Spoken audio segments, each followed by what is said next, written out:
നിങ്ങളുടെ favourite shows ഇനി ഒരിക്കലും മിസ്സാവില്ല. ഇപ്പോൾ C5 കാണും നിങ്ങളുടെ ഫേവറേറ്റ് ഷോസ് തികച്ചും സൗജന്യമായി.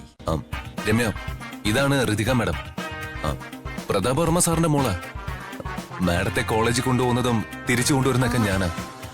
കോളേജിൽ മാത്രമല്ല, എവിടെയും രാജു എന്റെ സാരഥി. വാ രമ്യ, കേറ്. മാഡം വാ. സംസാരിച്ച് ശരിയാക്കിയാലും ഇവൾ ഇനിയും പ്രശ്നം ഉണ്ടാക്കില്ലെന്ന് ആര് കണ്ടു? സാധുവായ എന്റെ മോളുടെ ജീവിതമാ ഇവള് കലക്കി കളഞ്ഞത്. ഞാനും ഒരു അമ്മയാ. മനസ്സ് നൊന്ത് പ്രാഗിയ. പിന്നെ ഇവളില്ല.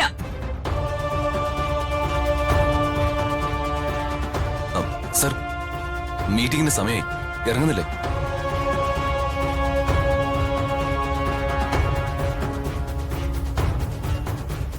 മാഡം എന്താ നോക്കിക്കൊണ്ടിരിക്കുന്നത്? പരീക്ഷയല്ലേ, പോകണ്ടേ? ഞാനൊന്ന് ബാഗ് എടുത്തിട്ട് വരാം.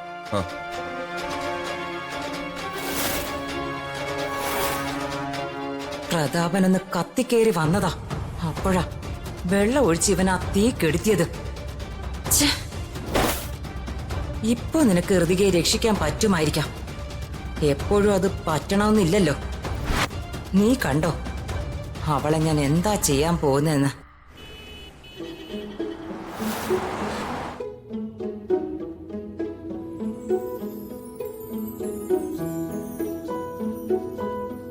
ഒരു താങ്ക്സ് ഒക്കെ പറയാം മാഡം. എന്തിന്? അല്ല, ആ ഷോള് അതിലെഴുതിയിരിക്കുന്നതേ അച്ഛൻ കണ്ടിരുന്നെങ്കിൽ പിന്നെ എന്താ സംഭവിക്കുന്ന അറിയാലോ. ആ അപകടത്തിൽ നിന്ന് ഞാനല്ലേ മാഡത്തിനെ രക്ഷിച്ചത്. അത് തന്റെ ഡ്യൂട്ടിയാ. എന്നെ പ്രൊട്ടക്ട് ചെയ്യല്, അപകടങ്ങളിൽ നിന്ന് രക്ഷിക്കല്. ആ കടമ ഭംഗിയായി ചെയ്തു. അത്രേ ഉള്ളൂ. അതിന് നന്ദിയൊന്നും പ്രതീക്ഷിക്കണ്ട. ഓ, വണ്ടി ഒന്ന് നിർത്തിക്കേ. എന്തിനാ മാഡം? അതൊക്കെ പറയാം. ആദ്യം നിർത്ത്. അല്ല, എന്തിനാ മാഡം? നിർത്ത്. ഓക്കെ ഓക്കെ, നിർത്താം. ഇറങ്ങ്. അല്ല മാഡം, പറഞ്ഞതനുസരിക്ക് ഇറങ്ങ്. എന്തിനാ മാഡം കാർ ഇനി ഞാനാ വണ്ടി ഓടിക്കുന്നത്. അയ്യോ മാഡം, അത് വേണോ? അത് വേണം. മാഡം, മാഡത്തിന് അത്ര എക്സ്പീരിയൻസ് ഇല്ലാത്തതാ. ഇങ്ങനെയൊക്കെയല്ലേ ഉണ്ടാവുന്നത്. താൻ അപ്പുറത്തിരിക്കേ. മാഡം മാഡം മാഡം വേണ്ട.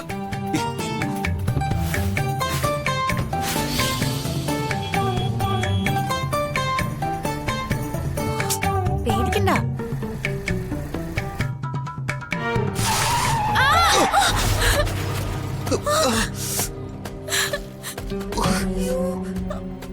എന്തേലും പറ്റിയായിരുന്നു മോളെ? ഡോർ തുറന്നേ. ഇറങ്ങി ഇറങ്ങി ഇറങ്ങി വാ, ഇറങ്ങി ഇങ്ങോട്ട്.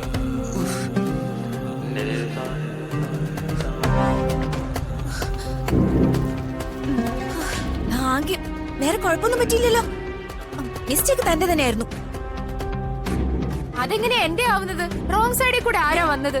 ഞാൻ കറക്റ്റ് സൈഡിൽ കൂടെ വന്നത്.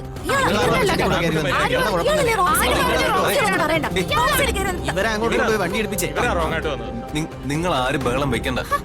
ഈ പ്രശ്നം ഞാൻ സോൾവ് ചെയ്തോളാം. നിങ്ങൾ എന്തായാലും ചെല്ല്. രമ്യ, ഒന്ന് വന്നേ. വാ വാ, പറയട്ടെ. നിനക്ക് കുഴപ്പമില്ലല്ലേ? ഭാഗ്യത്തിനൊന്നും പറ്റിയില്ല. വണ്ടിക്കാ പറ്റിയേ. വണ്ടി ശരിയാക്കി തന്നാ പോരെ? അത് തന്നോളാം. അപ്പൊ ഞാനെങ്ങനെ വീട്ടിൽ പോവും? ഞാൻ കൊണ്ടുപോയാക്കാം. രമ്യ കാറിൽ കയറിയാ മതി. മാഡത്തിനെ കോളേജിൽ കൊണ്ടുപോയി ആക്കിയിട്ട് രമ്യയെ കൊണ്ടുപോയി ഞാൻ വീട്ടിലാക്കാം. എന്നെ ഇടിച്ചിട്ട് ആ കാറിൽ ഞാൻ കയറണോ അല്ലേ?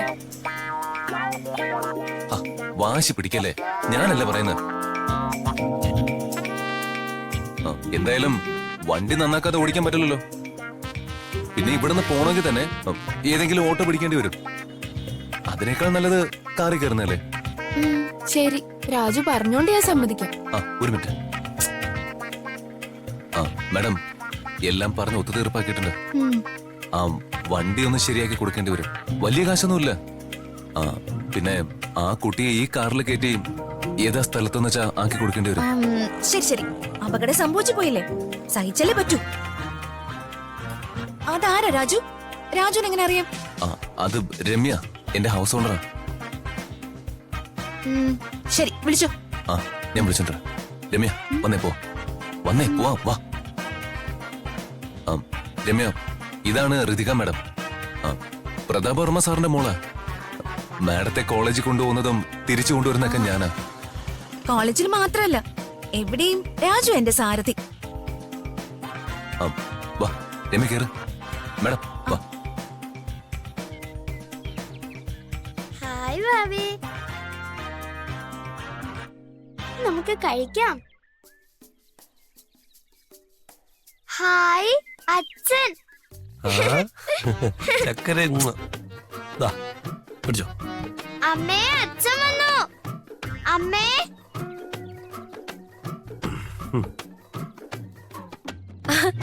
ഞാൻ ഇന്നലെ സ്വപ്നം കണ്ടതേ ഉള്ളൂ ചേട്ടൻ എന്ന് വരുമെന്ന്.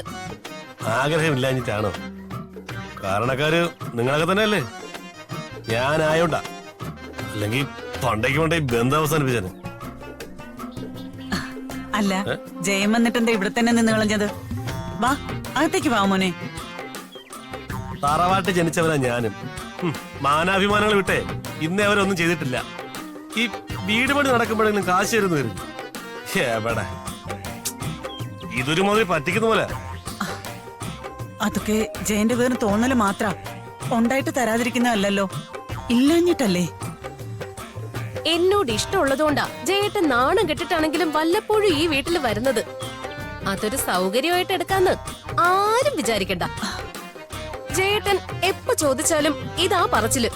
ഇല്ലാഞ്ഞിട്ടല്ലേ, ഉണ്ടെങ്കി തരില്ലേ, കാശില്ലെങ്കി പിന്നെ എന്തിനാ എന്നെ കെട്ടിച്ചത്? ആ ചോദ്യത്തിന് മാത്രം ഓർക്കും ഉത്തരവില്ല. മോനെ ജയ, അകത്തേക്ക് വാ, നമുക്ക് അകത്തിരുന്ന് സംസാരിക്കാം. ജേട്ടാ വാ, ജേട്ടാ വാ വാ, നടക്ക്, വാ ജേട്ടാ. കറക്റ്റ് സമയത്ത് നീ വിളിച്ചു തന്നായി, ഇല്ലെങ്കിൽ ഞാൻ ചമ്മിപ്പോയനെ. ഞാൻ കരുതിയത് ചേട്ടൻ കുറച്ചു നേരം കൂടി മസിൽ പിടിച്ച് നിൽക്കുന്ന. എന്നിട്ട് വേണം നിന്റെ അച്ഛനമ്മ അകത്തേക്ക് പോവാനും ഞാൻ ആ പെരുവഴിയിലാവാനും അല്ലേ? മോനെ ഇരിക്കെ. എനിക്കാരെ നാണം കെടുത്തോളൊന്നുമില്ല, എങ്കിലും കാശിന്റെ വേണ്ടേ? ഈ വീട് പണി എന്ന് പറഞ്ഞ നിസ്സാര സംഗതി എന്നാണ് നിങ്ങളൊക്കെ കരുതിയിരിക്കുന്നത്. ചക്രശ്വാസം വലിച്ചോണ്ടിരിക്കുക ഞാൻ. മോന്റെ പ്രയാസം മനസ്സിലാക്കാഞ്ഞിട്ടല്ല, ഒരു ചിട്ടി ചേർന്നിട്ടുണ്ട്, അത് വട്ടെത്തിയാ നിന്റെ കാശ് തരും. ഇത് പറയാൻ തുടങ്ങിയിട്ട് നാള് കുറയായി. എന്റെ ജേട്ടനായതുകൊണ്ടാ എല്ലാം സഹിക്കുന്നത്, അല്ലേ ജേട്ടാ? പിന്നല്ലാതെ. പക്ഷെ എല്ലാത്തിനും ഒരു പരിധിയുണ്ട്. അച്ഛൻ എന്തു നോക്കിക്കൊണ്ട് നിൽക്കുക? ജേട്ടന് ചിക്കൻ ഇഷ്ടമാണെന്ന് അറിഞ്ഞൂടെ? പോയി കോഴി മേടിച്ചോണ്ട് വാ അച്ഛാ. ഇന്ന് ഈ വീട്ടിൽ നിന്ന് ചിക്കനും കൂട്ടി ഊണ് കഴിച്ചിട്ടേ ജേട്ടൻ പോകത്തുള്ളൂ. നിങ്ങളെ ഇഷ്ടമാണെങ്കിൽ അതങ്ങനെ നടന്നോട്ടെ. അച്ഛാ, ഈ കോഴി മേടിക്കുമ്പോഴേ ഇളം പ്രായം നോക്കി മേടിക്കണം, എന്നാലേ ഈ ചിക്കനൊക്കെ ഒരു രുചി ഉണ്ടാവുള്ളൂ. വാ ജേട്ടാ, ഞാൻ ജ്യൂസ് എടുക്കാം. ഡൗൺലോഡ് ചെയ്യൂ C5 ആപ്പ്. കാണൂ എല്ലാ എപ്പിസോഡുകളും സൗജന്യമായി.